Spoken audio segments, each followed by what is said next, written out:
The Boss Husband. Credit to the author. 186 hanggang 70. Ang kwentong ito ay rated SPJ. Striktong patnubay sa mga walang jowa. Ito ay bawal din sa bata, at matatandang walang asawa. Ang mga pangalan po na nandito ay galing sa mga name generator. Kaya kung meron man pagkakatulad sa mga pangalan ng totoong tao o lugar, ito ay tunay na hindi sinasadya. Ang pagdating ni Simon ay nagpaisip kay Justin kung ano ba talaga ang iniisip ni Marian, habang si Talia ay may ekspresyon na nagpapahiwatig ng "wala akong alam" na ikinagalit ni Justin sa loob. Kailangang malaman na kahapon ng gabi, kakapirma lang ni Marian ng isang alyansa sa dalawang kumpanya para harapin ang Darkwater Science and Technology ng Cole family. Si Simon ay karaniwang kaaway, kaya bakit siya nagplano para sa kanyang kaaway na pumunta dito para mag-almusal kasama niya? Mr. Gibson, naguguluhan ka ba? Si Simon ay tame time na tumawa. Katulad ng dati, hindi nagustuhan ni Justin ang ekspresyon ng lalaking ito, inilibot niya ang kanyang mga mata at sinabing, "Naguguluhan ako, ngunit hindi ko kailangan na sabihin mo sa akin ang sagot." Tumawa si Simon, at hindi na nagsalita. Nagpalitan ng mga tingin sina Marian at Talia, nakita nila kung gaano hindi nasisiyahan si Justin, at bahagyang napangiti dahil dito. Sa sandaling ito, ang katulong ni Marian, si Danica, ay nagmamadaling lumapit na may hawak na laptop. Iniulat niya kay Marian, "Boss Lysander, 5 minuto ang nakalipas, pagkatapos makumpirma ng Changlin Media na naglipat kami ng 5 bilyong pondo, naglipat din sila ng 5 bilyon. Dagdag pa sa 2 bilyon na inilagay na ng Mayon Corporation kagabi, ang ibinahaging Swiss bank account ay maayos na ngayong napuna ng lahat ng mga partidong kasangkot." Na-verify na ba ang financial status ni Changlin? Tanong ni Marian. Binuksan ni Danica ang isang dokumento sa kanyang laptop, tumingin sa iba't ibang mga chart, pagkatapos ay sinabi, ayon sa pagsusuri ng Athena team, pagkatapos na mailipat ng dalawang partido ang 5 bilyon sa pera ng Zenica, ang Changlin Media ay mahaharap sa matinding kakulangan ng pondo. Sa susunod na 3 buwan, haharap sila sa napakababang kapital, maliban kung ang Zeng family ng Jarling ay magbibigay ng tulong. Ano ang Athena team? Tanong ni Justin kay Marian. Hindi siya sinagot ni Marian, habang magiliw na ipinaliwanag ni Talia, ito ay isang team na personal na pinagsama ni Boss Lysander pagkatapos maupo. Kabilang sa mga ito ang mga aktuaryo at mangangalakal ng iba't ibang mga merkado ng industriya mula sa buong mundo, at ang kanilang pangunahing responsibilidad ay suriin ng detalyado ang sitwasyon sa pananalapi ng isang kakumpetensya. Masayang idinagdag din ni Simon, bagaman wala pang 10 tao ang maliit na team ni Marian, nakaka-green pa rin ito sa inggit, haha. Sumagot si Marian, hindi sila matutulungan ng Zeng family sa Jarling. Ang Zeng family ay maraming establishmento, at kasangkot din sa gobyerno. Ang Zeng family ay hindi nang ahas na gumawa ng anumang padalos-dalos na galaw, Danica, isagawa ang susunod na yugto ng plano. Roger, Boss Lysander. Yumuko si Danica, at lumabas ng dining room. Sa pagtingin sa mga taong ito, nakakasabi lang ng mga bagay na hindi niya maintindihan, hindi naiwasang magtanong ni Justin, may maipaliwanag ba?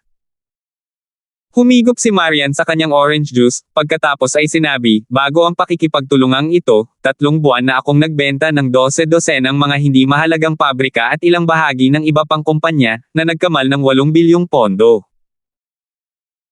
5 bilyon ang inilagay sa Swiss bank account, at may natitira pang 3 bilyon, na pagpasyahan kung gamitin ito upang sugpuin ang mga bahagi ng Changlin Media sa stock market ng Hong Kong. Sugpuin si Changlin. Naghinala si Justin na mali ang kanyang narinig. Di ba naging magkakampi lang sila? Hindi ka nagkamali ng pagkarinig.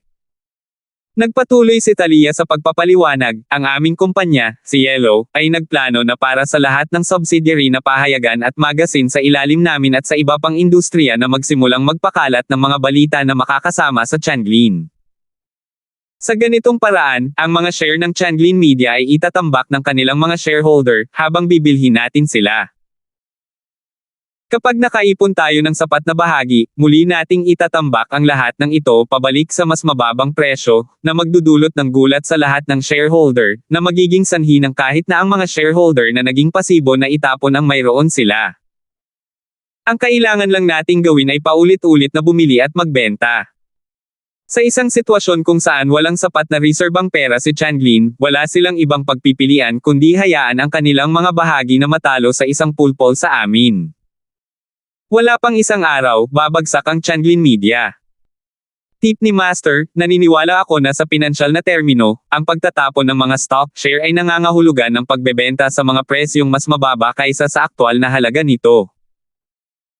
Nang hindi man lang binanggit ang mga detalye ng plano, naramdaman na ni Justin na tila napakasimple nito. Ang Changlin ay isa ring malaking kumpanya na nagkakahalaga ng 10-10 bilyon, maaari bang talagang papatayin sila ng gayong simpleng hakbang?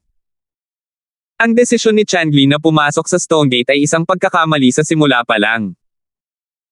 Bagamat ang ganitong hakbang ay magdadala sa kanila ng mga pangmatagalang benepisyo, para sa panandali ang kailangan nilang gumawa ng napakalaking halaga ng gawaing pundasyon at mga ngailangan ng napakalaking paggasta. Gayunpaman, sa panahong tulad nito, naglakas loob si Billy na gamitin ang alyansang ito ng 3 kumpanya para patatagin ang kanyang posisyon. Sa kasamaang palad, pinasimple niya ang mga paraan ng mundo ng negosyo. Sabi ni Talia. Nakangiti, pumalakpak si Simon bilang pagsang-ayon at sinabing, ang mundo ng negosyo ay isang larangan ng digmaan, ang mga kumpanya ay nagkakagulo na may mga talam at mga sundalo, na kahit na nagbibigay ng dam tungkol sa pagkakaibigan. Sinulyapan ni Justin ang nagyayelong at walang ekspresyon na si Marian, pagkatapos ay lumingon sa nagniningning na si Simon at nagtanong, kung gayon, Boss Cole, bakit ka nandito? Tumawa si Simon at sinabing, paano kung lumipat muna tayo sa computer room para manood ng stock market war, at dahan-dahan ko itong ipapaliwanag sa iyo, Mr. Gibson. 186. Ang pagdating ni Simon ay nagpaisip kay Justin kung ano ba talaga ang iniisip ni Marian, habang si Talia ay may ekspresyon na nagpapahiwatig ng, wala akong alam, na ikinagalit ni Justin sa loob. Kailangang malaman na kahapon ng gabi, kakapirma lang ni Marian ng isang alyansa sa 2 kumpanya para harapin ang Darkwater Science and Technology ng Cole family. Si Simon ay karaniwang kaaway, kaya bakit siya nagplano para sa kanyang kaaway na pumunta dito para mag-almusal kasama niya? Mr. Gibson, naguguluhan ka ba? Si Simon ay same time na tumawa. Katulad ng dati, hindi nagustuhan ni Justin ang ekspresyon ng lalaking ito, inilibot niya ang kanyang mga mata at sinabing, naguguluhan ako, ngunit hindi ko kailangan na sabihin mo sa akin ang sagot. Tumawa si Simon, at hindi na nagsalita. Nagpalitan ng mga tingin sina Marian at Talia, nakita nila kung gaano hindi nasisiyahan si Justin, at bahagyang napangiti dahil dito. Sa sandaling ito, ang katulong ni Marian, si Danica, ay nagmamadaling lumapit na may hawak na laptop. Iniulat niya kay Marian, Boss Lysander, 5 minuto ang nakalipas, pagkatapos makumpirma ng Changlin Media na naglipat kami ng 5 bilyong pondo, naglipat din sila ng 5 bilyon. Dagdag pa sa 2 bilyon na inilagay na ng Mayon Corporation kagabi, ang ibinahaging Swiss bank account ay maayos na ngayong napuna ng lahat ng mga partidong kasangkot. Na-verify na ba ang financial status ni Changlin? Tanong ni Marian. Binuksan ni Danica ang isang dokumento sa kanyang laptop, tumingin sa iba't ibang mga chart, pagkatapos ay sinabi, ayon sa pagsusuri ng Athena team, pagkatapos na mailipat ng 2 partido ang 5 bilyon sa pera ng Zenica, ang Changlin Media ay mahaharap sa matinding kakulangan ng pondo. Sa susunod na 3 buwan, haharap sila sa napakababang kapital, maliban kung ang Zeng family ng Jarling ay magbibigay ng tulong. Ano ang Athena team? Tanong ni Justin kay Marian. Hindi siya sinagot ni Marian, habang magiliw na ipinaliwanag ni Talia, ito ay isang team na personal na pinagsama ni Boss Lysander pagkatapos maupo. Kabilang sa mga ito ang mga aktuaryo at mga ngalakal ng iba't ibang mga merkado ng industriya mula sa buong mundo, at ang kanilang pangunahing responsibilidad ay suriin ng detalyado ang sitwasyon sa pananalapi ng isang kakumpetensya. Masayang idinagdag din ni Simon, bagaman wala pang 10 tao ang maliit na team ni Marian, nakaka-green pa rin ito sa inggit, haha. Sumagot si Marian, hindi sila matutulungan ng Zeng family sa Jarling. Ang Zeng family ay maraming establishmento, at kasangkot din sa gobyerno. Ang Zeng family ay hindi nang ahas na gumawa ng anumang padalos-dalos na galaw, Danica, isagawa ang susunod na yugto ng plano. Roger, Boss Lysander. Yumuko si Danica, at lumabas ng dining room. Sa pagtingin sa mga taong ito nakakasabi lang ng mga bagay na hindi niya maintindihan, hindi naiwasang magtanong ni Justin, may maipaliwanag ba? Humigop si Marian sa kanyang orange juice, pagkatapos ay sinabi, bago ang pakikipagtulungang ito, 3 buwan na akong nagbenta ng 12 dosenang mga hindi mahalagang pabrika at ilang bahagi ng iba pang kumpanya, na nagkamal ng 8 bilyong pondo. 5 bilyon ang inilagay sa Swiss bank account, at may natitira pang 3 bilyon, na pagpasyahan kung gamitin ito upang sugpuin ang mga bahagi ng Changlin Media sa stock market ng Hong Kong. Sugpuin si Changlin. Naghinala si Justin na mali ang kanyang narinig. Di ba naging magkakampi lang sila? Hindi ka nagkamali ng pagkarinig. Nagpatuloy si Talia sa pagpapaliwanag, ang aming kumpanya, si Yellow, ay nagplano na para sa lahat ng subsidiary na pahayagan at magasin sa ilalim namin at sa iba pang industriya na magsimulang magpakalat ng mga balita na makakasama sa Changlin. Sa ganitong paraan, ang mga share ng Changlin Media ay itatambak ng kanilang mga shareholder, habang bibilhin natin sila. Kapag nakaipon tayo ng sapat na bahagi, muli nating itatambak ang lahat ng ito pabalik sa mas mababang presyo, na magdudulot ng gulat sa lahat ng shareholder, na magiging sanhi ng kahit na ang mga shareholder na naging pasibo na itapon ang mayroon sila. Ang kailangan lang nating gawin ay paulit-ulit na bumili at magbenta. Sa isang sitwasyon kung saan walang sapat na reserbang pera si Changlin, wala silang ibang pagpipilian kundi hayaan ang kanilang mga bahagi na matalo sa isang pulpol sa amin. Wala pang isang araw, babagsak ang Changlin Media. Tip ni Master, naniniwala ako na sa pinansyal na termino, ang pagtatapon ng mga stock share ay nangangahulugan ng pagbebenta sa mga presyong mas mababa kaysa sa aktwal na halaga nito. Nang hindi man lang binanggit ang mga detalye ng plano, naramdaman na ni Justin na tila napakasimple nito. Ang Changlin ay isa ring malaking kumpanya na nagkakahalaga ng 10-10 bilyon, maaari bang talagang papatayin sila ng gayong simpleng hakbang?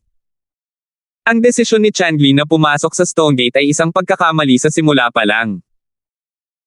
Bagamat ang ganitong hakbang ay magdadala sa kanila ng mga pangmatagalang benepisyo, para sa panandali ang kailangan nilang gumawa ng napakalaking halaga ng gawaing pundasyon at mga ngailangan ng napakalaking paggasta. Gayunpaman, sa panahong tulad nito, naglakas loob si Billy na gamitin ang alyansang ito ng 3 kumpanya para patatagin ang kanyang posisyon. Sa kasamaang palad, pinasimple niya ang mga paraan ng mundo ng negosyo. Sabi ni Talia. Nakangiti, pumalakpak si Simon bilang pagsang-ayon at sinabing, ang mundo ng negosyo ay isang larangan ng digmaan, ang mga kumpanya ay nagkakagulo na may mga talam at mga sundalo, na kahit na nagbibigay ng dam tungkol sa pagkakaibigan.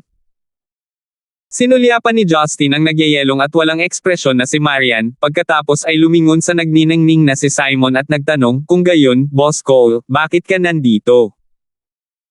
Tumawa si Simon at sinabing, paano kung lumipat muna tayo sa computer room para manood ng stock market war, at dahan-dahan ko itong ipapaliwanag sa iyo, Mr. Gibson.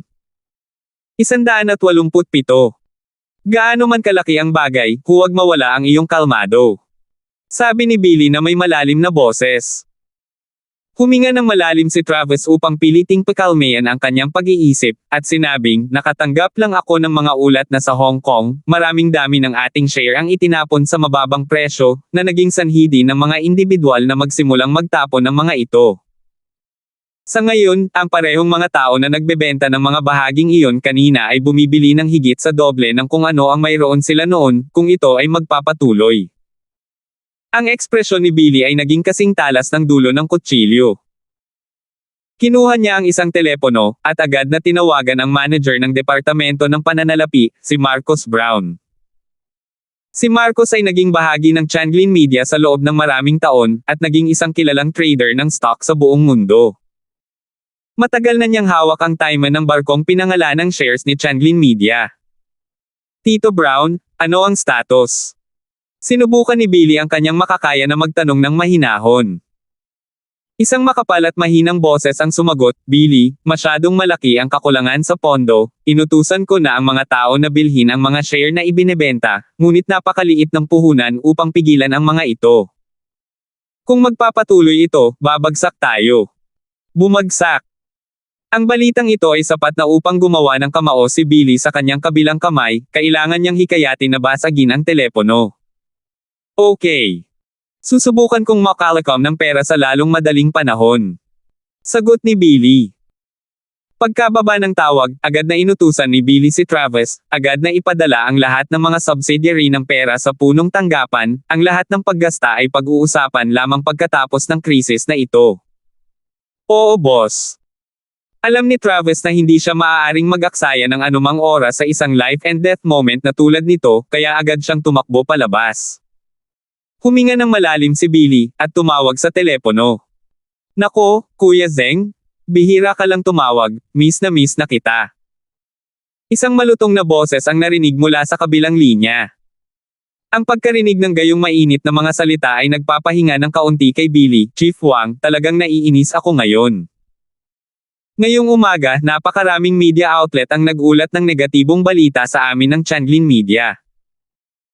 Ang pangangasiwa ng estado ng radyo, pelikula, at telebisyon ay pinamumunuan mo, kailangan mo akong tulungan dito, huli na para sa kung ano ang mayroon na, ngunit hindi bababa sa tangkay ang sugat. Ano? Nakakain na ba ang mga media outlet na iyon at naging constipated? Huwag kang mag-alala bro, titignan kita ngayon. Maraming salamat kung gayon. Ibinaba ni Billy ang telepono at bumaantong hininga. Tama, may mga koneksyon pa ako, at nasa gobyerno pa rin ang katayuan ng Zeng family. Gayunpaman, natural na hindi iyon sapat, ang pinakamahalagang bagay ay punan ang kakulangan sa mga pondo. Muling kinuha ni Billy ang telepono, at sa pagkakataong ito, babae na ang sumagot. Sir Zeng, paano ka nagkaroon ng oras para tawagan ako? May mature charm ang ginang sa telepono. Sinumpa siya ni Billy bilang isang mapang-akit na soro sa loob, ngunit nambobola sa ibabaw, paano magkakaroon ng oras ang isang malaanghel na presidente ng bangko na tulad mo, Boss Luna, para bigyang pansin ang isang maliit na pritong tulad ko. Kiki, ang tamis ng bibig ni Sir Zeng gaya ng dati. Magsalita ka, ano ang dahilan kung bakit mo ako hinahanap? Ganito kasi, may emergency sa Changlin Media, kaya sana payagan ako ni Boss Luna na mag-loan. Nakaramdam ng pagkabalisa si Billy kaya tapat niyang inilatag ang kanyang mga iniisip. Natahimik si Boss Luna saglit, pagkatapos ay nagsabi, Sir Zeng, hindi naman po ako mademo, alam mo rin ang tungkol sa pagnanakaw sa bangko kamakailan, di ba? Ang aming bangko ay kasalukuyang medyo magulo, at maraming bagay ang naging abala. Kung walang mortgage, hindi ka namin mapapahiram ng lampas 150 milyon, okay lang ba iyon? Tapos isasangla ko. Ang lahat ng mga subsidiary at estate sa ilalim ay maaaring gamitin. Kung pipiliin mong magsangla, hindi agad mailipat ang pera. Sabi ni Boss Luna. Damn it. Pinaglalaruan mo ako. Napabuntong hininga si Billy na may nakagis ng mga ngipin, sige, 150 milyon. Ang dolyar ay $1, pagkatapos na patuloy na tumawag si Billy sa mahigit 100 ng mga bangko at nakalikom ng mahigit 1 bilyon, ngunit nang mag-online siya upang suriin ang mga uso sa stock market, napagtanto niya na hindi pa rin ito sapat. Para pigilan ang kasuklam-suklam na pag-ataking ito, kailangan pa niya ng mas maraming pera. Matapos mag-isip ng ilang sandali, nag-dial si Billy ng isang numero na hindi niya kailanman mangangahas na i-dial maliban kung wala siyang ibang pagpipilian. Ang tawag ay kinuha lamang pagkatapos mag-ring ng ilang oras, at narinig ang isang nakakatandang boses, Billy, alam ko na ang sitwasyon mo. Lolo, masyado akong naging pabaya, pero nakahiram na ako ng sapat na pondo, ang kailangan ko lang ay 1 bilyon, at naniniwala ako na kaya kong ibalik ang takbo. Kami ang mga bangkiro sa larong ito, at may natural na kalamangan, naniniwala ako na magagawa namin ito. Seryosong sabi ni Billy. 187 hanggang 2. Nanatiling tahimik si Lolo Zeng ng ilang sandali, pagkatapos ay nagtanong, magkano ang hinihingi mong pera kanina? Tuwang-tuwa si Billy, alam niya na sa kabila ng katotohanan na ang posisyon ng patriarch ay naipasa sa henerasyon ng kanyang ama, ang tunay na awtoridad ay nasa kamay pa rin ng kanyang lolo na namumuhay ng walang pag-iingat. Hanggat sinabi niya ang salita, makakamit ni Billy ang mga pondo mula sa lahat ng establishmento ng Zeng family. 1 bilyon. 1 bilyon lang ang kailangan ko. Kapag naalis na ang krisis na ito, siguradong babalikan ko ang lahat. Halos mabulunan si Billy nang magsalita siya. Billy, sumuko ka na. Huwag ka ngang magbanggit ng 1 bilyon, hindi man lang kita mabigyan ng 500 milyon. At saka, ayon sa pagkakaalam ko, kahit bigyan pa kita ng 2 bilyon, baka hindi mo pa rin ma-survive ang krisis na ito. Napabuntong hininga si Lolo Zeng at sinabing. Namula ang mukha ni Billy. Feeling unresigned, nagtanong siya, bakit, Lolo? Talagang inimbestigahan mo kung sino ang gumawa nito, si Yellow, di ba? Tama, mula sa katalinuhan na mayroon ako ngayon, si Marian ni Yellow.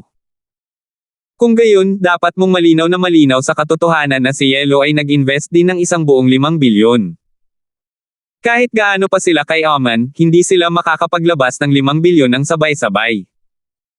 Sa pagtanggap ng kumpirmasyon na si Marian ang may pananagutan, si Billy ay nakaramdam ng pagkabalisa sa loob.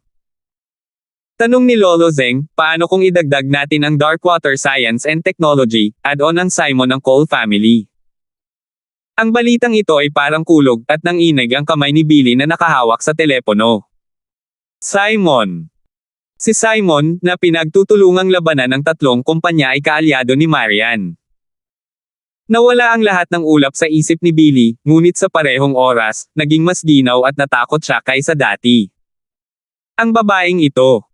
Anong uri ng nakakatakot na bagay ang ginawa niya? Billy, napakabata mo pa, at sobra mong tinansya ang iyong mga kakayahan at karisma. Sa mundo ng negosyo, walang kawalan ng kasarian, at walang malalim o mababaw na pagkakaibigan. Ang mayroon lamang ay kapwa panlilin lang, hanggat may mga benepisyo na makukuha, ang isang matagumpay na negosyante ay hindi kailanman magbibigay ng anumang pagkakataon. Sinabi ni Lolo Zeng, ganap kang nabigo sa pagkakataong ito, dahil hindi gumamit si Marian ng anumang paraan na ilegal o nanganganib sa lipunan. Nanalo siya ng maganda. Kahit ako hindi ko maiwasang humanga sa matalinong paghuhusga at pamamaraan ng babaeng ito. Lolo, hindi ako maaaring sumuko. Ako, nagsumikap ako para maging matatag si Changlin sa Stonegate. At saka, ngayon lang ako nakakuha ng ganoong mahalagang deal, paano? Paano ako susuko ng ganito? Hindi napigilan ni Billy ang kanyang pagkabalisa. Sumagot si Lolo Zeng sa isang malalim na boses, kung natalo ka pagkatapos ay natalo ka, palaging darating ang mga pagkakataon. Kung gusto mong talunin ang iyong kalaban, huwag kang matakot sa pagkatalo. Nanlamig ang kamay ni Billy, pagkaraan ng ilang sandali, bumantong hininga siya at sinabing, oo. Lolo, naiintindihan ko na. Sa parehong oras sa pribadong resort ni Marian, nagkaroon ng ibang kapaligiran sa tagong computer room. 12 ng mga computer ang nasa gitna ng pagpoproseso sa napakabilis, 9 na kawani na nakasuot ng casual na damit ay nasa gitna ng pag-type sa bilis ng kidlat. Sa malaking screen, ang pagbabahagi ng Changlin Media ay bumaba at bumaba, ngunit nag-trend pababa sa kabuuan, na nakalaan sa kamatayan. Tahimik na nakatayo si Marian sa isang entablado sa likod na naka-cross-arm habang walang ekspresyon na nakatitig sa malaking screen. Sa kanyang likuran, nakaupo sina Justin, Talia at Simon sa tabi ng isang bilog na mesa at pinanood din ang paghaharap ng imperyo ng Changlin Media sa kanilang kapalaran na mabagsakan.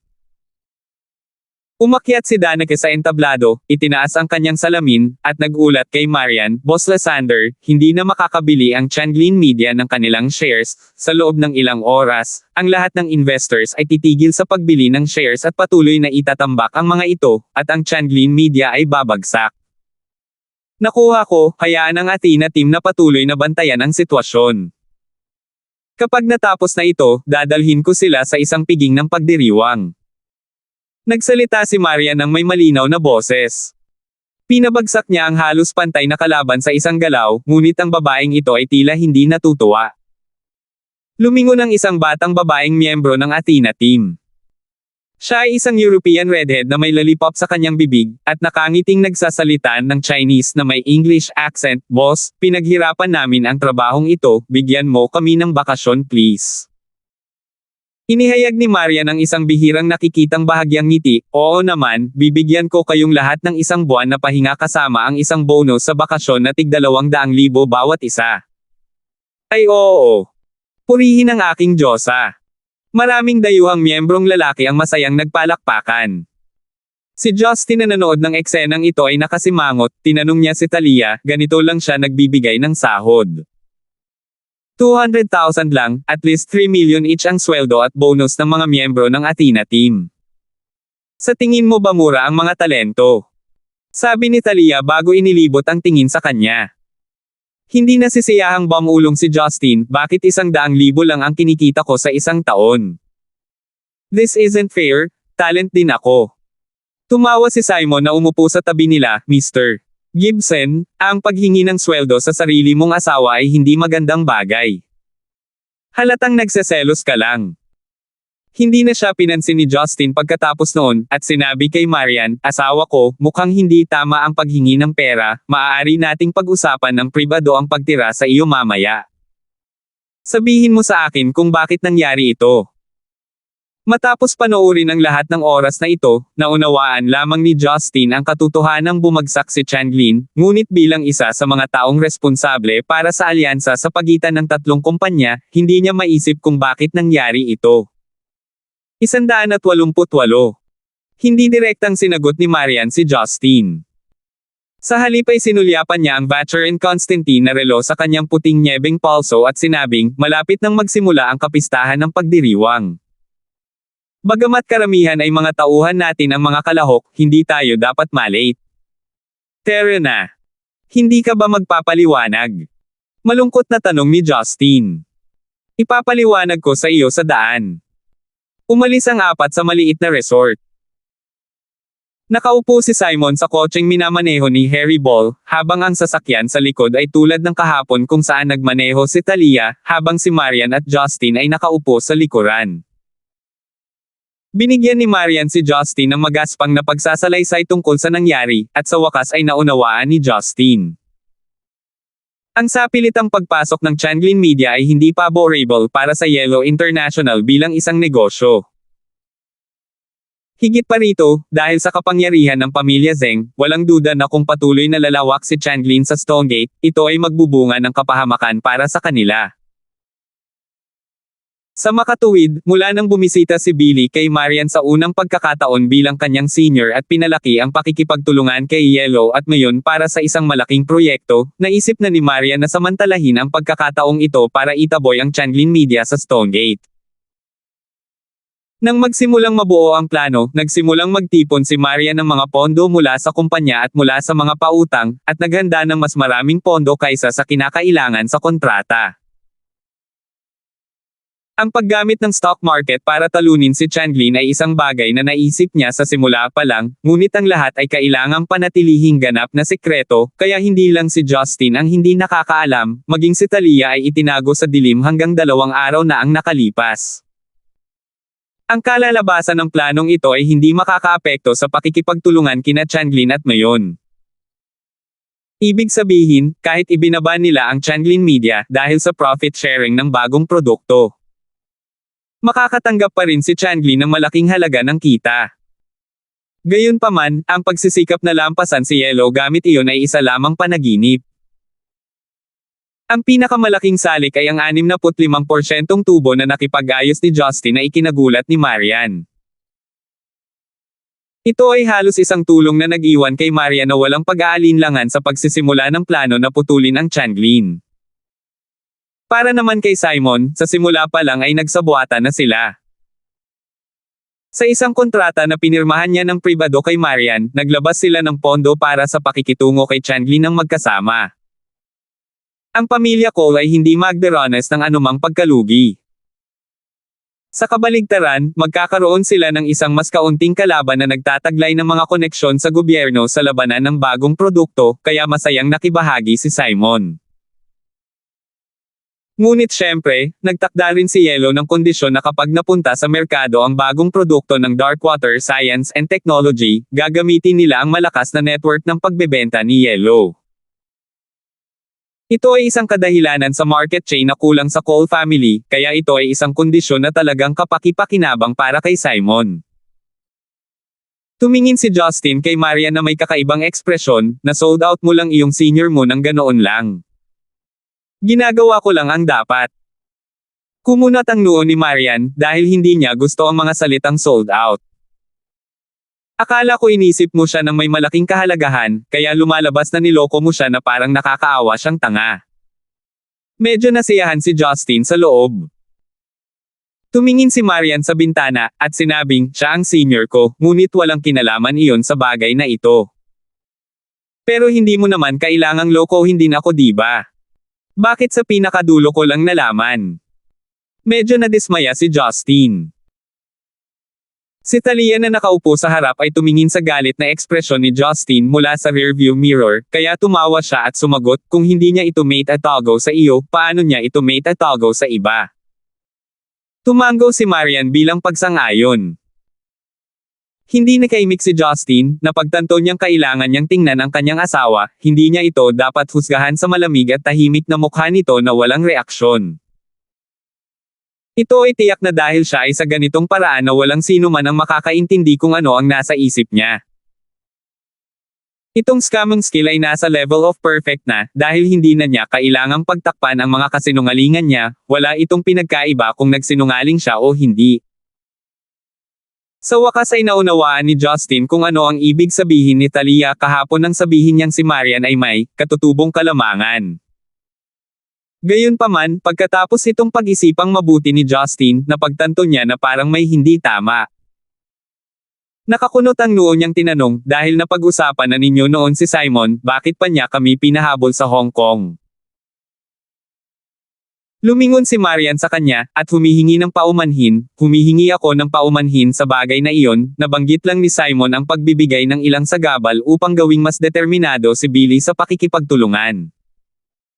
Hindi ko alam na magpapadala talaga siya ng mga hitmen. Natakot si Talia na nagmamaneho na baka sumiklab si Justin, kaya sinubukan niyang pagaanan ang sitwasyon. Justin, talagang hindi alam ni Marian. Sinamantala ni Simon ang kalamangan na ito para patayin ka dahil sa kanya, maaari lamang magkaroon ng mga pakinabang at walang pinsala kahit na sino ang namatay. Gayunpaman, hindi ba lahat tayo ay maayos? Hahanap lang tayo ng pagkakataon para parusahan si Simon sa hinaharap, huwag mong sisihin si Marian. Nakaramdam ng galit si Justin sa loob. Si Talia ay isang hanggal na babae na muntik nang mamatay, ngunit maganda pa rin ang sinabi niya tungkol kay Marian sa kanya.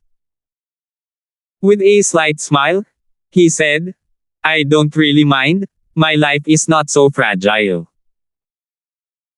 Gayunpaman, kung nagkataon na ang isang bala mula sa mga hitmen na ipinadala ni Simon ay nagawang tamaan ka, nandito ka pa ba sa pagmamaneho? Nawala nang masabi si Talia. Alam niyang maswerte siya sa oras na iyon. Ang ulo ni Marian ay ibinaba sa katahimikan. Ito ay isang lap sa kanyang mga kalkulasyon, isinasaalang-alang niya ang pangkalahatang sitwasyon, ngunit hindi isinasaalang-alang ang kaligtasan nina Justin at Talia. Sa susunod na maisipan mong talunin ang iyong mga kalaban, huwag mong kalimutan ang sarili mong tao. Ang mga tao ay mas mahalaga kaysa sa tagumpay, hindi banggitin ang mga taong nagmamalasakit at tumulong sa iyo. Inilabas ni Justin ang ilang kawalang kasiyahan na mayroon siya, hindi ka sinisisi ni Talia dahil mabait siya. Sa susunod na gusto mong maglaro ng ganitong mapanganib na laro, mas mabuting pag-isipan mo itong mabuti. Si Simon ba ay isang simpleng bagay na maaari mong paglaruan? Nang marinig ni Justin na magsalita para sa kanya ay nakaramdam ng init si Talia, ngunit ang pagkakita kay Marian na nakayuko mula sa rearview mirror ay nagpalungkot din sa kanya. Sige Justin, si Marian ay hindi isang immortal, paano niya mahuhulaan ang lahat ng tumpak? Nagpout si Justin, at umiling sa katahimikan. Inangat ni Marian ang kanyang ulo, at tinitigan ng diretso si Justin, magtiwala ka, babayaran ni Simon ang kabayaran para sa kanyang mga ginawa. Hindi naman pwedeng totoo yun, diba? Pinabagsak mo lang si Changlin, at gusto mo agad na harapin si Simon. Halos mapatalon si Justin sa kanyang upuan, dahil masyadong nakakatakot ang babaeng ito. Napakurap si Marian sa kanya, malalaman mo sa ilang sandali. Habang nag-uusap sila, huminto ang sasakyan sa labas ng isang gusali na may istilong barok. Napapaligiran sila ng malalagong halaman, at tinanggap ng mga bodyguard na maayos ang pananamit. Bumaba ang tatlo sa sasakyan, habang naghihintay na si Simon sa red carpet sa pasukan. Ito ay isang maliit na manor sa ilalim ng aking pangalan. Hindi gaanong karami dito para magdiwang, kaya ito ang pinakaangkop na lugar, pasok ka na. Sabi ni Simon at gumawa ng welcome gesture. Pagpasok nila sa bulwagan, marami ng tao na may dalang cocktail at champagne, at narinig ang mga masasayang pag-uusap. Halos lahat ay naimbitahan sa lugar na ito sa huling minuto, at mula sa Yellow International o Darkwater Science and Technology.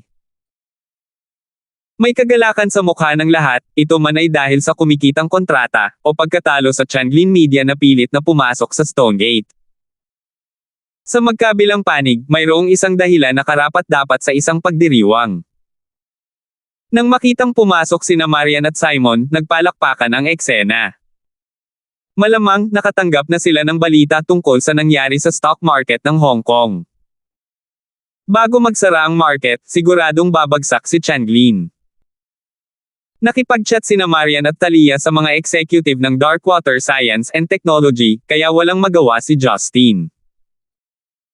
Pumulot ng isang baso ng red wine, si Justin na nakatayo sa isang sulok ay nakakita ng taong kumakaway sa kanya. Tinitingnang mabuti, si Cathy iyon, habang nakatayo sa tabi niya ang magandang Melinda at Hannah. Matapos mangyari ang bagay na iyon kay Melinda, walang gaanong nagbago sa kanya. Ang paraan ng pagtingin niya kay Justin ay maamo gaya ng dati. Ang isang mature na babae na tulad niya ay mahusay sa pagkontrol sa sarili niyang emosyon. Binabati kita, gumawa ka ng mahusay na kontribusyon. Nagklink si Hannah ng salamin kay Justin.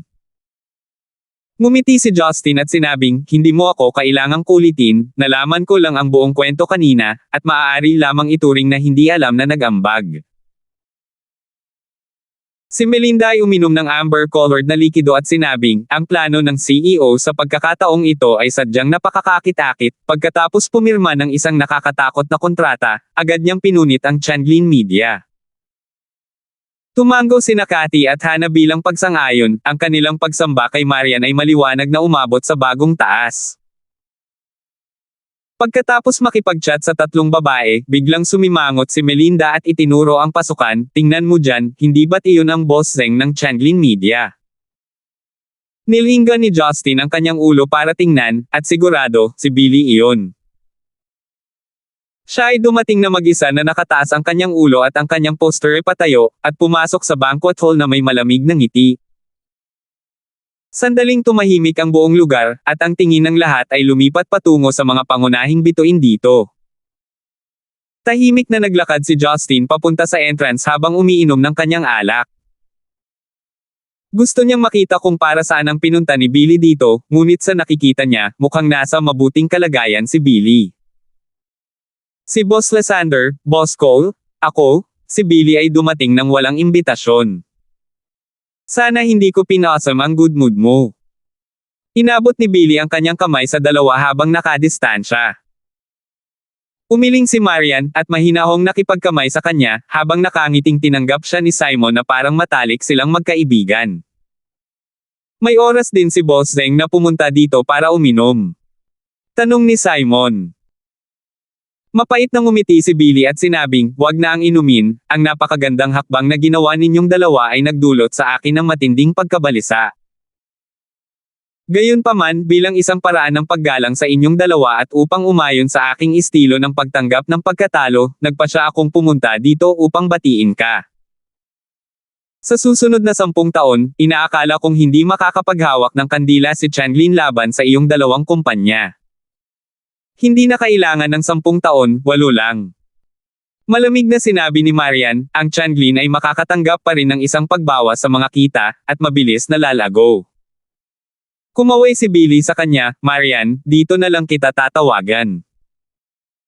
Paulit-ulit mo akong niloloko, hindi ko akalain na ganoon pala ang galaw ng junior sa akin noon. Humihingi ako ng paumanhin, isa akong businesswoman. Sabi ni Marian. Ang pangungusap na ito ay parang bahagi ito ng script ng isang pelikula, at napakasama ng tunog nito mula sa bibig ni Marian. Naging matigas ang ngiti ni Billy habang tumugon, tama, ang mga negosyante ay palaging hinahabol ang kanilang sariling interes. Hindi pa rin ako makaget over dito ng kasing dali mo, pero iingatan ko ang aral na ito. Sa sinabi nito, lumingon si Billy at natagpuan si Justin. Na may masamang ngiti, sinabi niya, Mr. Gibson, hindi kita makakalimutan. Hindi pa tapos ang kompetisyon natin. Kung hindi ka pa rin aalis, kukuha ako ng kutsilyo para masira ang mga gulong ng sasakyan mo. Direktang sumagot si Justin. Kompetisyon. Makipagkompetensya ka, asawa ko na siya, pero gusto mo pa rin kumilos bilang haring tulisan na nagnanakaw ng mga babae. Tiningnan siya ni Billy ng malalim, pagkatapos ay ngumisi at lumabas ng may karisma.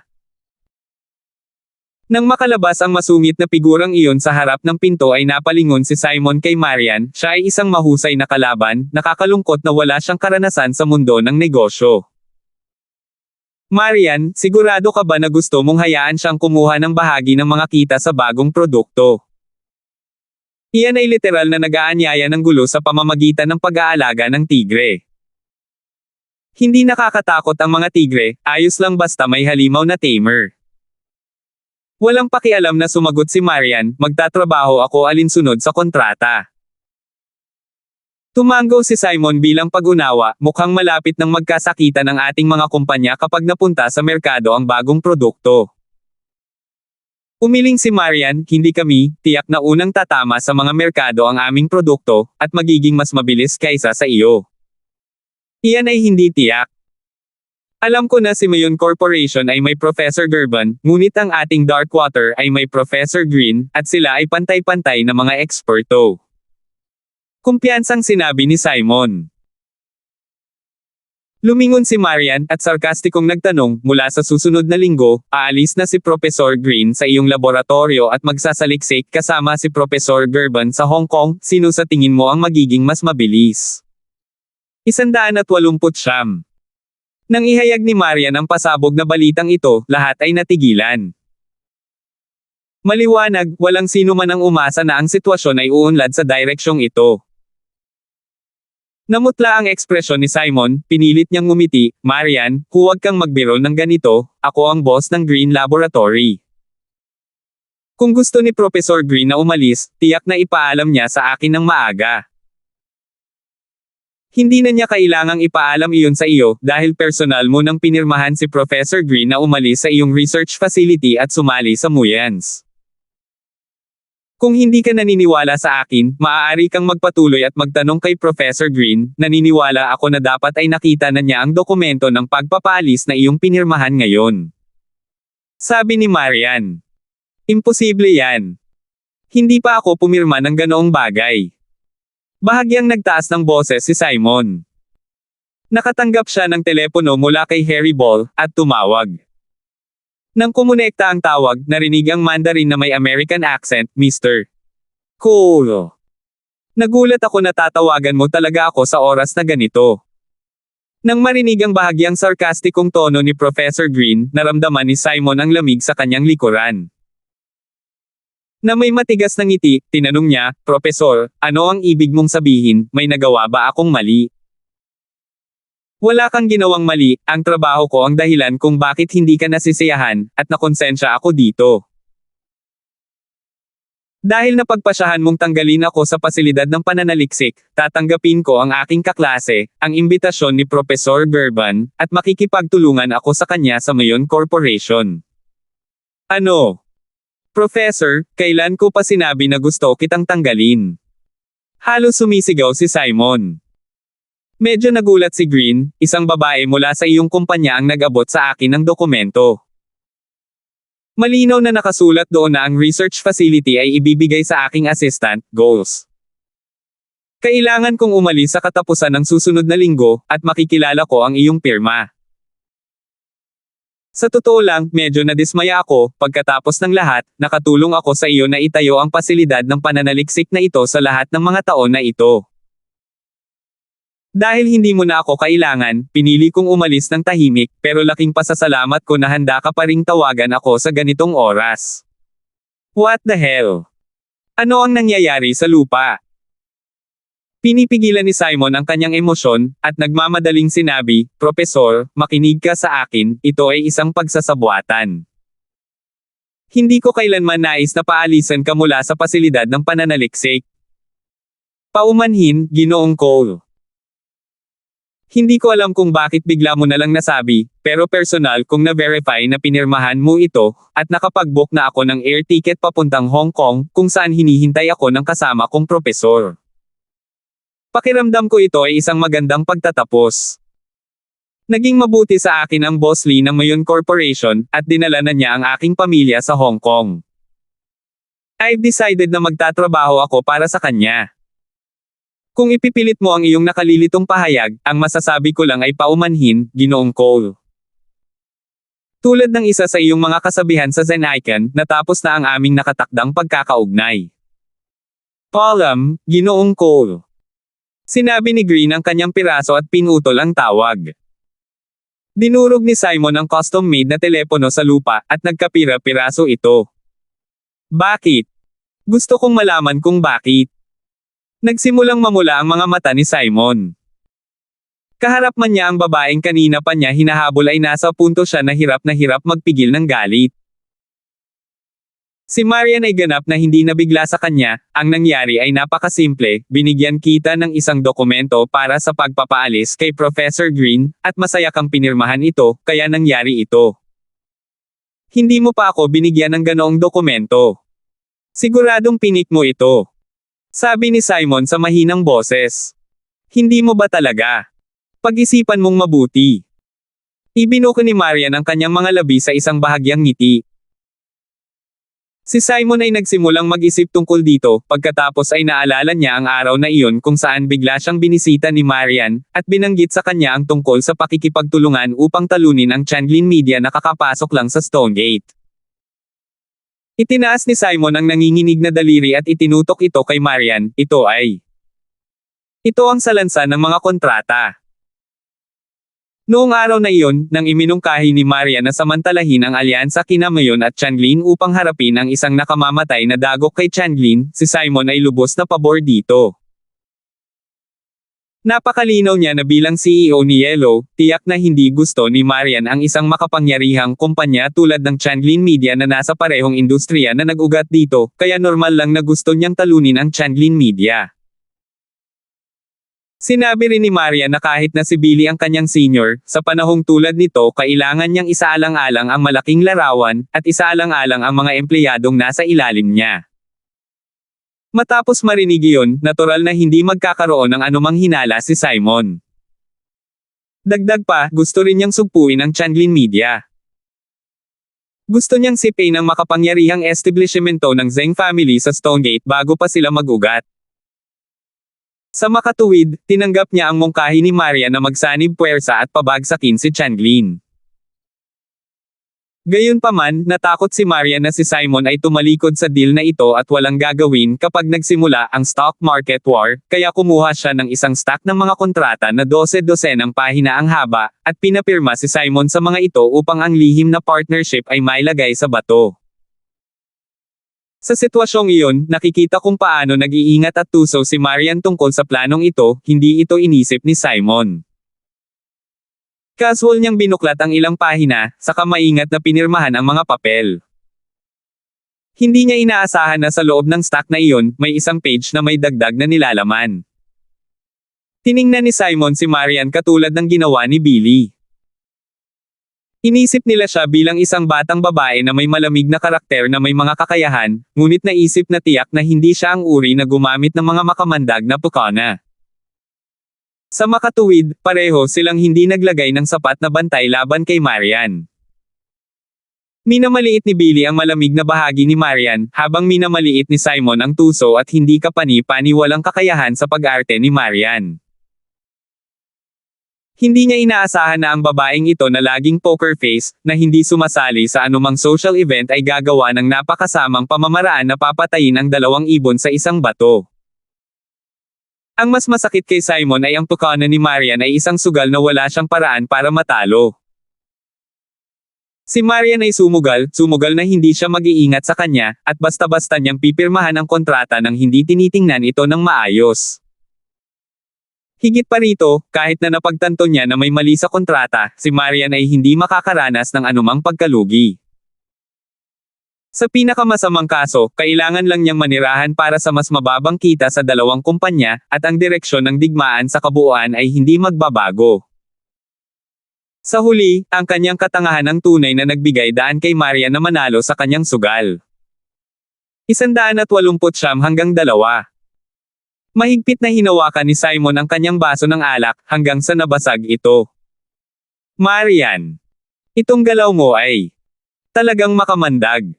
Hindi nagalit si Simon.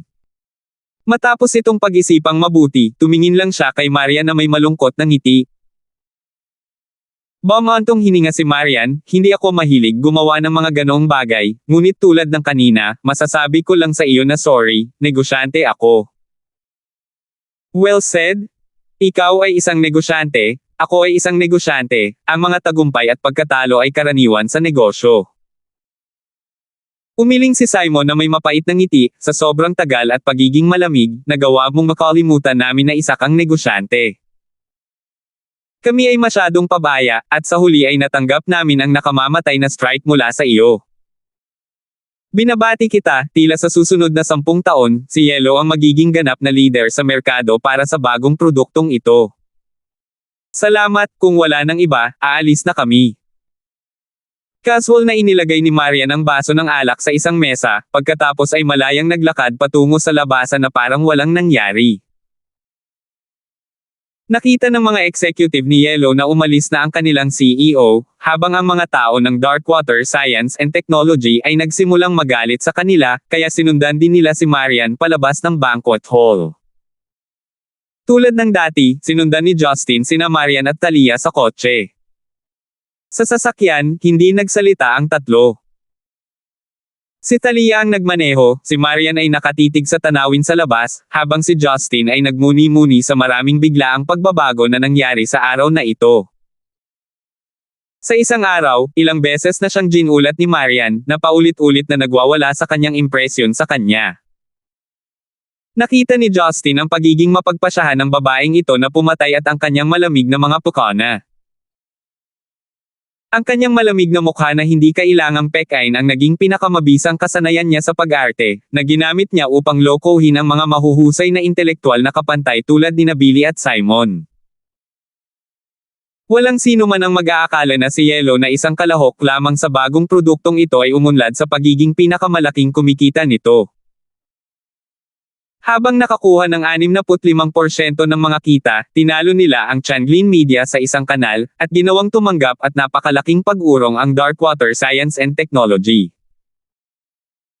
Nahirapan si Justin na tingnan ang babaeng ito bilang ang parehong may hawak ng malagkit na bola ng bigas gamit ang dalawang kamay at palihim na kumagit dito. Bakit wala kang sinasabi? Naka-poker face, biglang lumingon si Marian at tinanong si Justin. Hinaplos ni Justin ang kanyang ulo, hindi ko alam kung ano ang sasabihin. Nakikita mo ba na ako ay isang makamandag na babae? Tanong ni Marian. Ewan ko, baka iba lang ang tingin ko sa'yo, at hindi pa nasanay. Matapat na sumagot si Justin, pero siguradong hindi ka makamandag, iyon ay isang labanan ng talino para sa negosyo. Kapag lumaban kayong mga kapitalista, walang makamandag. Marahang sinabi ni Marian, kahit na sa tingin mo ay makamandag ako, gagawin ko pa rin ang ginawa ko. Sinabi sa akin ni Lola na kung hindi dahil naging outstanding entrepreneur siya, hindi siya makakaligtas. Sa mundong ito, kailangan ng pagtalo sa mga kalaban ng parehong antas upang mabuhay. Kahit na walang paraan para talunin sila, hindi mo sila dapat bigyan ng pagkakataon na kainin ka. Gusto ko lang protektahan ang sarili ko, at protektahan ang iniwan ng lola ko para sa akin. Kung ikaw ang nasa posisyon ko, naniniwala ako na gagawin mo rin iyon. Naisip ni Justin ang oras pabalik sa ospital, kung saan nakilala niya ang lolo ni Marian, si Zachary Lysander. Ayon sa kanilang pag-uusap noon, tila labis na humihingi ng tawad si Zachary sa lola ni Marian. Bagamat hindi niya alam kung ano talaga ang nangyari sa detalye, halatang nakakaawa na babae ang lola ni Marian. Sa pagtingin sa babaeng ito na may mapanglo sa kanyang mga mata, si Justin ay nakaramdam ng pagkabalisa sa loob, ang maraming bagay na hindi niya alam ay kumakain sa kanya, at nagparamdam sa kanya ng walang katiyakan. Thalia, ihinto mo ang sasakyan sa unahan, gusto kong lumabas para mamasyal. Sa oras na ito, ang kotse ay nasa downtown ng Stonegate, kaya nagpasya si Justin na ang isang paglalakad ay makakabuti sa kanya. Hindi nagtanong si Thalia kung bakit, sumunod lang siya, at naghanap ng bukas na parking lot para ibaba siya. Nang bumaba si Justin, nagsindi siya ng sigarilyo para sa kanyang sarili, at nagpaalam sa mga babae, lalabas ako para mamasyal, huwag mo na akong hintayin na maghapunan. Pinapanood si Justin na dahan daw ang naglalakad sa malayo, nagtanong si Marian, Thalia, galit na ba siya sa akin ngayon? I think hindi lang siya sanay na ganyan ka. Talagang nagmamalasakit siya sa iyo, kaya ganoon ang reaksyon niya. Medyo umasim ang pakiramdam ni Thalia dahil nagustuhan din niya ang lalaking ito, ngunit kailangan niyang aliwin ang kanyang babae. Biglang hinaplos ni Marian ang buhok ni Thalia, masayang masaya ako na pipiliin mo akong aliwin sa oras na ganito. Besties tayo, syempre kailangan kong tumayo sa tabi mo. Thalia. Sa ilang araw, maaari kang pumunta sa iyong bayan kasama si Justin, at ibalik ang iyong ina. Nanlaki ang mga mata ni Thalia, Marian, paano mo nalaman na gusto ko? Gusto kong dalhin si Justin sa aking bayan.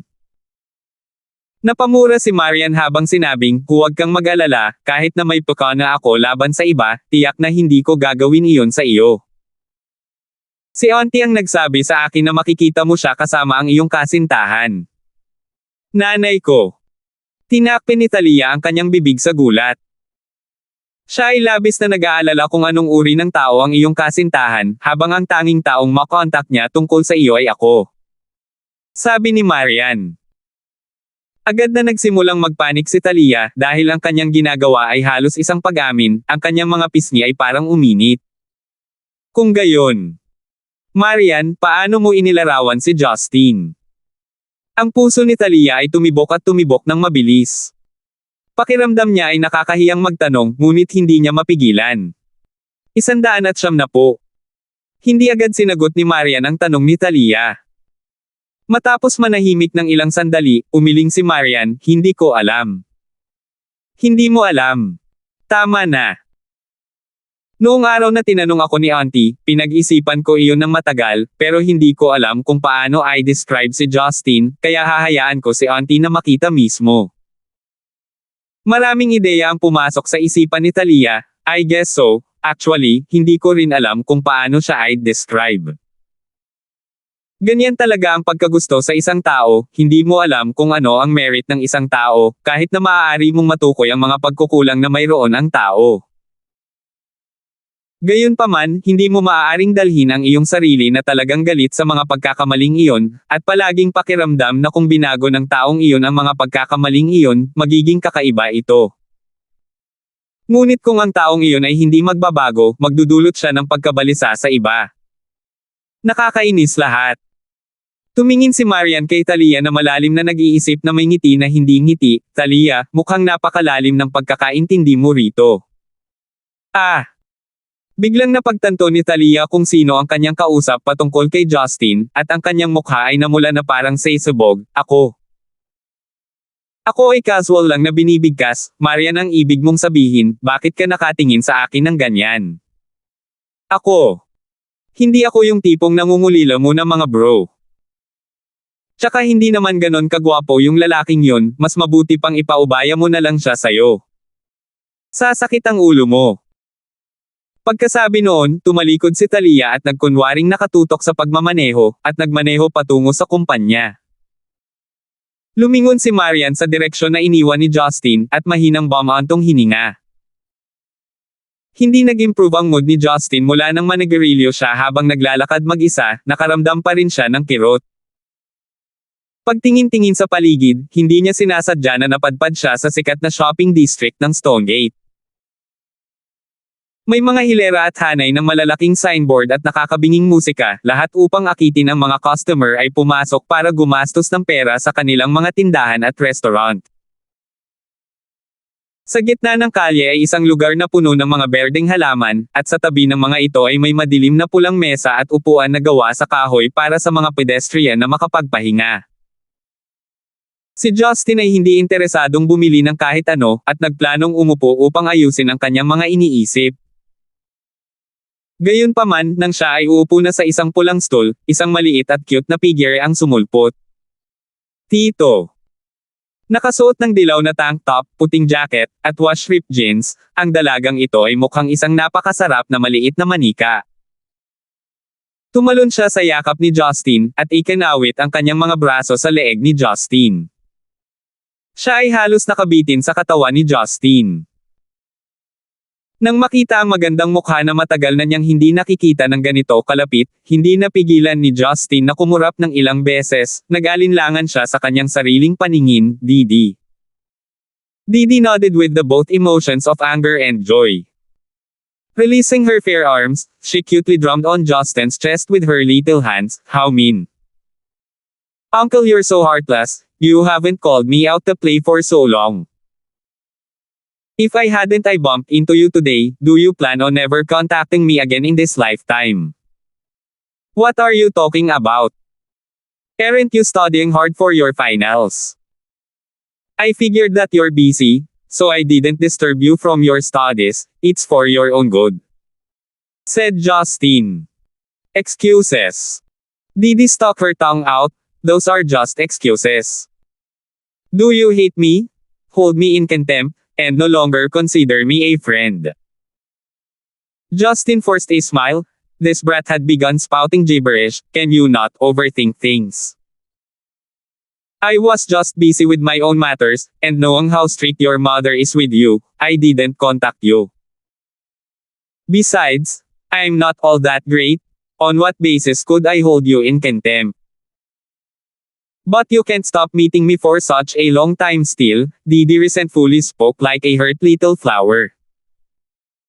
Justin casually tossed away the cigarette butt, and counted with his fingers. I don't think it has been that long. It hasn't even been a month. A month isn't considered long. Do you know just how many months there is in a year, and how many months a person can experience in a lifetime? Even if a person lives till 100 years old, that's just a mere 1,200 months. What you're doing has thoroughly hurt my fragile and youthful heart, Didi angrily said. Stop right there. Justin gestured her to stop with his hand. In the end, what I owed you in my previous life, I will never be able to pay back in full in this life. My dear boss, please bluntly tell me what you actually want. Justin didn't even need to guess that this brat was thinking of a way to... Ulitin ko English mga master. Tumango si Didi, hindi ako lahat ng dakila, sa anong batayan maaari kitang hahamak. Ngunit hindi mo mapigilan ang pagkikita sa akin sa mahabang panahon pa rin. Ay nagagalit na nagsalita tulad ng isang nasasaktan na maliit na bulaklak na si Justin na tinatapon ang puwit ng sigarilyo, at binibilang sa kanyang mga daliri, hindi ko iniisip na matagal na. Hindi man ito isang buwan. Ang isang buwan ay hindi itinuturing na mahaba. Alam mo ba kung gaano karaming mga buwan mayroong isang taon, at kung gaano karaming buwan ang maaaring maranasan ng isang tao sa isang buhay? Kahit na ang isang tao ay nabubuhay hanggang sa 100 taong gulang, iyon ay 1,200 buwan lamang, ang ginagawa mo ay lubusang nasaktan ang aking marupok at kabataan na puso. Galit na sinabi ni, tumigil ka doon. Inilagay siya ni Justin na huminto sa kanyang kamay, sa huli, kung ano ang inutang ko sa aking nakaraang buhay, hindi na ako makakapagbayad ng buo sa buhay na ito ang mahal kong boss, mangyaring bluntly sabihin sa akin kung ano ang talagang gusto mo, hindi na kailangan ni Justin na matawa ng malakas na ito, tunay na naiintindihan mo ako, hindi ko na lang pinupukaw ang aking pagbagsak na ngayon ay hindi mo pinapansin, isang pagkain. Gutom na gutom ako. Hindi maiwasang matawa si Justin at hinaplos ang ulo ni Didi, pagkatapos matalo sa paligid ng bush. Sige, hindi ako nagpapasalamat sa kanino. Hayaan kumain, ano ang gusto mong kainin? Sabihin mo lang, wala pa akong tanghalian. Hinaplos ni Didi ang kanyang baba at pinag-isipan, hayaan ang McDonald's noon. Maaari ba tayong magkaroon ng iba? Pareho silang mga burger, ngunit sa palagay ko ang lokal na Rujamo ay mas masarap, sabi ni Justin. Tip ni Master, ang Rujamo ay isang uri ng burger mula sa Zenica, karaniwang gumagamit ito ng mga steamed buns at baboy, isang tanyag na pagkain sa Kalye Taps, and Wikipedia org, Wiki, Rujamo. Tinitigan ni Didi si Justin na may ekspresyon na parang nakatingin sa isang dayuhan, kung makakahanap ka ng malapit na lugar na nagbebenta ng Rujamo, pwede na natin yan. Punta na lang tayo sa McDonald's. 190 hanggang 2. Pumasok ang dalawa sa malapit na McDonald's. Si Justin ay nag-order ng 4 na McSpicy burger para sa kanyang sarili, habang si Didi ay nag-order ng isang chicken wrap at isang inumin. Umupo ang dalawa sa tabi ng bintana, at nagsimulang kumain. Pinanood ni Justin habang nilipol ni Didi ang balot ng manok sa loob ng 1 minuto, at nagtatakang nagtanong bakit hindi kumain ng higit pa. Mukhang gutom na gutom ka. Kahit na nagugutom ako, kailangan kong panatilihin ang aking figure, kung hindi, hindi ako kaakit-akit sa mga tao. Same time na sabi ni Didi. Napakabata mo pa, pero masyado kang nagmamalasakit dyan. Walang magawang umiling si Justin. Tumayo si Didi, at inilabas ang kanyang namumuong dibdib. Tila wala siyang pakialam sa mga tingin ng mga customer sa paligid at sinabing, so what if I'm young? Nasa akin na ang lahat ng kailangan ko, may mga mas matanda sa akin na hindi man lang may kumpara sa akin sa laki. Sa totoo lang, maaaring dahil sa mapalad na kalagayan ng pamilya ng brat na ito kaya siya nakakain ng mas mataas na kalidad kumpara sa mga anak ng ibang pamilya. Ang kanyang harap at likod ay parehong mahusay na binuo at maganda ang hugis, ngunit mayroon din siyang alindog ng isang binatilyo. Ngunit hindi kinaya ni Justin ang kabangisan ng brat na ito. Hindi niya alam kung matatawa o maiiyak habang hinihimok siyang umupo. Huwag ka kasing mabaliw, pag-usapan natin kung ano talaga ang ginagawa mo, bakit ka umalis ng bahay nang walang pita ka. Nang marinig ang tanong na ito, si Didi ay naging parang impas na bola, malumanay siyang napaupo, ano pa kaya iyon? Nakipagtalo ako kay Gia, nakumpiska ang wallet ko at naground ako, pero nakatakas pa rin ako palabas ng bahay. Si Justin ay nagsikap na alalahanin, at naalala na ang kapatid na babae ni Didi ay ang kanyang ina. Bakit nakikipagtalo sa nanay mo? Tsaka, dahil sa pag-snock mo ng walang wallet, balak mo bang maging pulubi kung hindi mo ako nabangga?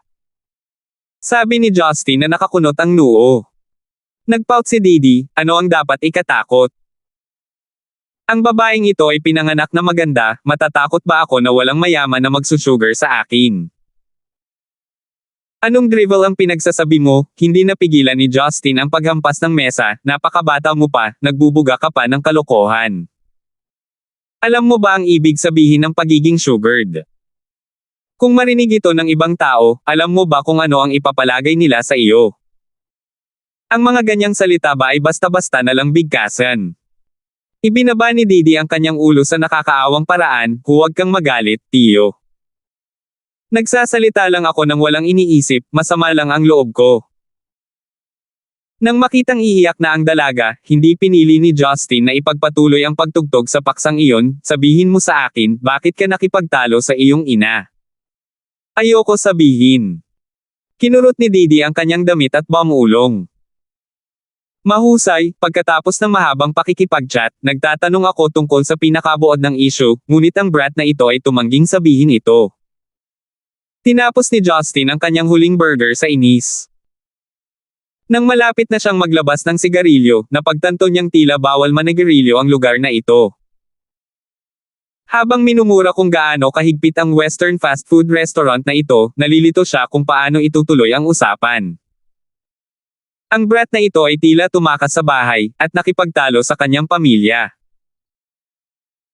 Ayon sa naunang karanasan, si Didi ay tila hindi ligtas na mag-isa, at maaaring matagpuan ng mga taong may masamang intensyon, kaya't hindi niya maaaring iwan siya dito mag-isa. Tito. Nakita ni Didi na tahimik si Justin, kaya mahina siyang nagtanong, nagdala ba ako ng problema sa iyo? Actually, kung busy ka pwede ka munang umalis, I can stay over at a classmate's house. Maaari bang harapin ng iyong kaklase ang mga taong nagtatangkang kidnapin ka? Nakangiting tanong ni Justin. Nang marinig ang salitang, kidnap, namutla ang mukha ni Didi, walang nangyari kamakailan, sa tingin ko ang mapanganib na panahon ay lumipas na. Iyon ay dahil napakahusay mong kumilos kamakailan at hindi ka lumalabas upang maglaro, hindi iyon nangangahulugan na ang bagay na ito ay ganap na tapos na. Napabuntong hininga si Justin at sinabing, sa tingin ko, mas mabuti kung pabolaikin kita, ano ang hindi mo mapag-usapan ng iyong ina. Lilipas lang ang mga maliliit na pag-aaway pagkaraan ng ilang sandali, maaari bang maging magkaaway kayong dalawa? Mahigpit na pinagsalubong ni Didi ang kanyang mga kilay. With an unwinding face, she said, ayoko siyang makita, sobra si Gigi. Sobra ang ginawa ng nanay mo. Hindi maintindihan ni Justin. Siya. Naghanap siya ng ibang lalaki sa likod ko. Sa wakas ay hindi napigilan ni Didi na mabigla, na may humihikbi na tono na sinabi niya, mukhang nai-inlove siya minsan, at nagbibihis pa na parang teenager.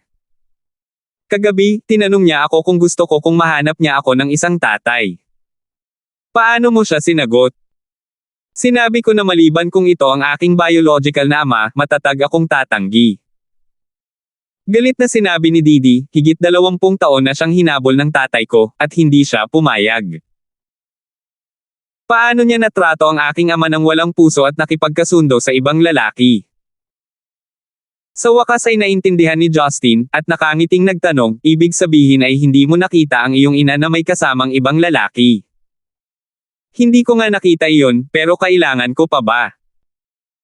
I'm already this old. Yet for the first time she asked me kung okay lang ba kung hanapin niya akong daddy, siguradong nangangalo niya siya sa labas. Anong pangangalo niya? Hindi ka nais-nais, hindi ka pinapayagang magsabi ng ganoon tungkol sa iyong ina. Ano man ang dahilan, sa tingin mo ba madali para sa kanya na ipanganak ka at palakihin ka bilang single mother? Malungkot na nag-lecture si Justin. Tumanggi si Didi na tanggapin ito, hindi iyon ang kaso. Kung wala siya, may daddy pa ako. Dahil sa aming dalawa, hindi pa rin nagpakasal si daddy sa iba. Napakaraming sakripisyo ni daddy, how is it fair that he had to face an ending like this? Ibig sabihin, umiiyak ka ng hinaing para sa iyong ama. Nadama ni Justin na ang bagay na ito ay medyo komplikado. Saglit na pinag-isipan ito ni Didi, pagkatapos ay umiling, sa totoo lang, hindi iyon totoo. Tiyo, huwag mong isipin na dahil bata pa ako, wala akong alam. Hindi naman pwedeng pilitin ang usapin ng pag-ibig, pero para biglang maging ganito si Gia at ayaw niyang sabihin sa akin kung may lalaki siya o wala, parang hindi na niya ako mahal. Sa makatuwid, nagpa siya kang gamitin ang bagay ng iyong ama para makipagtalo sa kanya. Oo. Casual ko lang sinabi iyon, at nauwi kami sa pag-aaway. Nahihiyang sabi ni Didi. Napangiti si Justin dahil ang pag-aaway na ito ay napakaliit, ang gayong maliit na bagay ay nagpal-iya sa iyo sa bahay. Hindi iyon. Sandaling nag-alinlangan si Didi, pagkatapos ay nagsabi, ang pangunahing dahilan ay dahil pagod na pagod ako sa mga araw na ito, maliban sa pagpasok sa paaralan, ako ay nasa bahay. Pakiramdam ko ay tinatrato akong parang bilanggo, kaya hindi ako naging masaya. Tumingin si Justin kay Didi na parang malalim ang iniisip, iyan ang talagang hindi mo kayang tanggapin, tama ba? Pagpapanatili ng katahimikan, si Didi ay masunuring tumango bilang pagsang-ayon. Salamat po at sinamahan ninyo ako, ingat lagi mga master.